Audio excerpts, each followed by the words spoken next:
In Star Wars' 40 plus years of history, it's given us some amazing villains and some not so amazing villains. So today we're going to stop and rank all 17 Star Wars villains from the worst to the best. As we dive into this, of course, if you count all the books, TV shows, and henchmen sprinkled throughout the movies, there's more than 17 Star Wars villains. For this list, I was just looking at the 17 characters that kind of moved the needle or were heavily promoted as villains inside of the live action Star Wars movies. As you give me your rankings down below in the comment section, you can include people from the books, from the Clone Wars, whatever you want to include, but for the sake of this video and keeping it within a reasonable length, I only included these 17 characters. With that said, let's get started. Coming in last place is going to be General Hux. He's easily the least interesting of the Star Wars villains for me. We don't know anything about his backstory. We don't know anything about his core competencies or what he's good at. We don't know even anything about how he became so prominent within the First Order. All we know about him is that he's very prone to start yelling at people and throw kind of temper tantrums, which isn't very interesting. It's not very villainous, and he comes off an awful lot like a rich kid that inherited his position rather than earning it. And even as a villain, he's usually played for laughs as he's just losing his temper. So for me, he's easily the weakest of the Star Wars villains.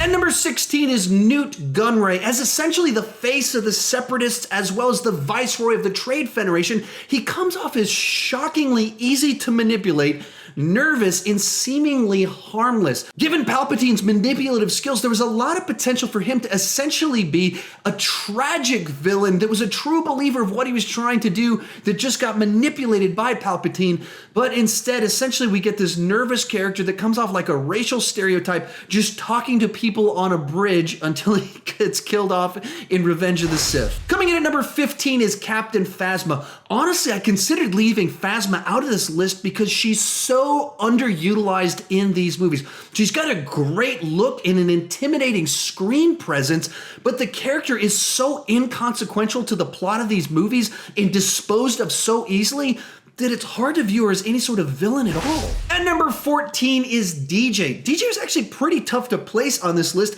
because he doesn't have any loyalties except to himself, but at the same time, his selfish betrayal had dire consequences for the Resistance. I actually kind of enjoyed his characterization for the most part. I wasn't crazy about the stutter, but Benicio del Toro is very watchable. But I did enjoy seeing a character that didn't take sides in the middle of this intergalactic feud. Coming in at number 13 is Supreme Leader Snoke. Snoke, like Captain Phasma, is another heavily underutilized character in this new trilogy. In the case of Snoke, the unanswered questions about his background don't make for an intriguing mystery. They just left me very frustrated. Who is he? How did he learn the Force? How did he become the supreme leader of the First Order? These are all questions I would like the answer to, and kind of adding to the frustration is the fact that it's sort of implied that General Leia knows the answer to some of these questions, so they're just withholding it from the audience, and that just makes for a very frustrating situation for me, and it feels like a lot of wasted potential right now. Coming in at number 12 is General Grievous. Now, technically speaking, General Grievous is a general, but functionally speaking, in Revenge of the Sith, he's much more of just a henchman. He exists to be the guy with multiple arms that fights with multiple lightsabers against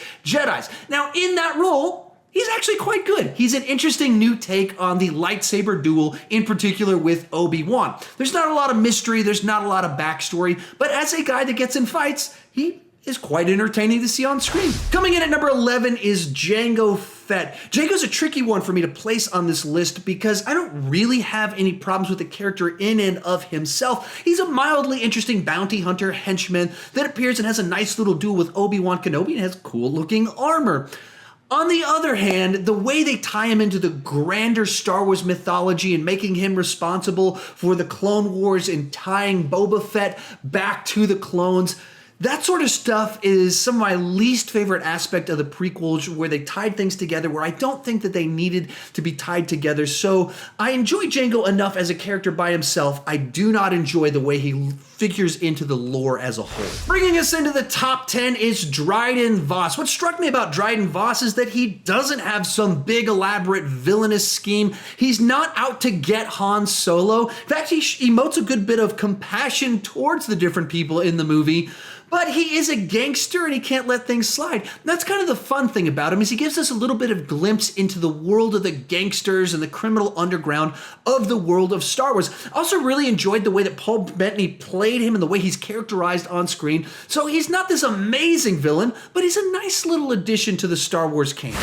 At number 9 is Count Dooku. Dooku represents an interesting little place in the Star Wars canon, as he's the fallen Jedi that's not a tragic figure. His actions feel just like a betrayal of the Jedi Order. At the same time, his character feels fairly underutilized, as he doesn't show up until really the second half of Attack of the Clones, and then he's killed very early on in Revenge of the Sith, so I would have liked to spend a little bit more time with him. Also, in Attack of the Clones, where he captures Obi-Wan Kenobi and misrepresents himself as trying to be the one trying to help the Jedi by unraveling the conspiracy, I thought that was a more interesting plot line for the movie than the actual plot line for the movie. So Dooku in general feels like some good ideas, but not fully realized to his potential.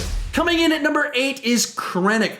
To me, Critic is Hux done right. He still has the emotional outbursts and insecurity of Hux, except we know where he's coming from. We know what he's good at. We know what he's trying to accomplish. And sort of his desperation for recognition almost makes him interesting and sympathetic to the audience. In a lot of ways, Critic is the best picture of what drives the non-Sith Imperials. Number 7 is Darth Maul. Some Star Wars characters benefit greatly from looking cool and having a mysterious past. One of those characters is Darth Maul. Now, we know just enough about him and his background and how he got trained that it doesn't feel like we're getting cheated with a bunch of unanswered questions like there was with Supreme Leader Snoke. But there's also an aura of mystery surrounding him because he's such a powerful Force user that's got a double-sided lightsaber and he's able to take on 2 Jedi at the same time. And we also learned that he might be a little bit of a survivor. While Obi-Wan Kenobi did eventually have enough power to defeat him, this is the guy that was able to kill Liam freaking Neeson. Coming in at number 6 is Boba Fett. Our other mysterious villain that doesn't have a lot to say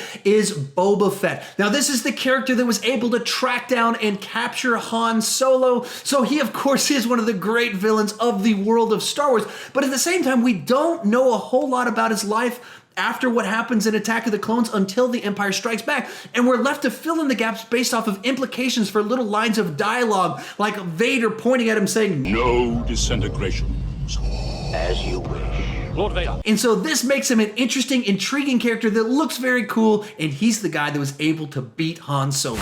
At number 5 is Grand Moff Tarkin. Tarkin is the quintessential, ruthless Imperial. He knows what he wants, and he will do anything to get it. That means he will torture senators, he will take credit for other people's work, he will blow up planets. He's not ruled by the dark side. That's not what's driving his evilness. He's just a man driven by a desire for power, and he will rule with the fist, and so he is a great villain. Coming in at number 4 is Kylo Ren. There's actually quite a bit to say about him because he's so multifaceted. On the one hand, he's known for these big emotional outbursts where he loses control, and on the other hand, he's known for having such control of the Force that he can stop a laser mid-flight.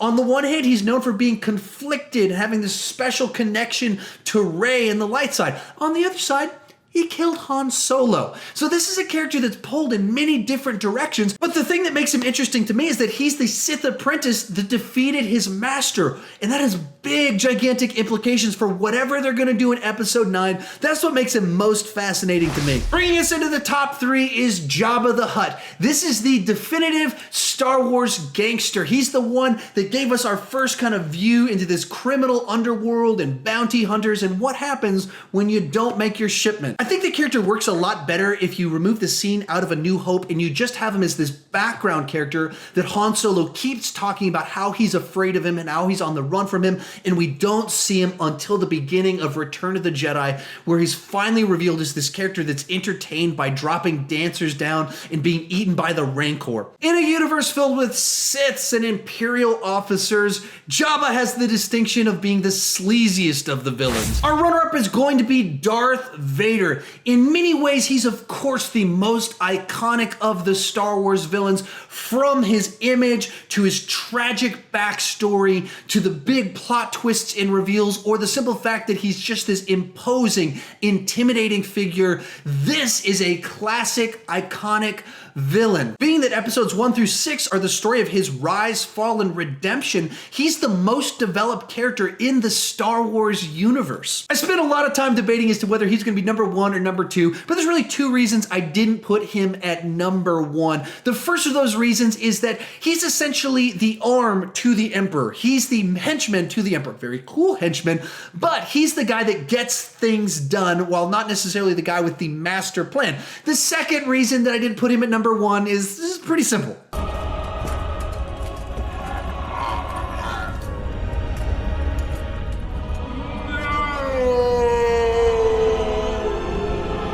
To end on a negative note, he is truly one of the great villains of all time, and certainly visually one of the most iconic. But coming in at number 1 for me is going to be Emperor Palpatine. In the universe and the story of Star Wars, he's really the true villain. He's someone that crafted a master plan to not only tear down the Jedi Order, but the government itself, and he succeeds at it. He's able to turn one of the great Jedis into a Sith apprentice. He's able to topple down and murder almost all of the Jedi Order, and he's able to manipulate the entire Republic so that they actually vote him in and allow him to become the Emperor. He's a true mastermind, but he's also someone that's able to battle it out himself, as we saw in multiple battles, whether he's fighting against Mace Windu or duking it out with Yoda. He's a physical threat. He's got cool, iconic, distinct force powers, and he is the villain that was victorious in the prequel trilogy and able to take power for the original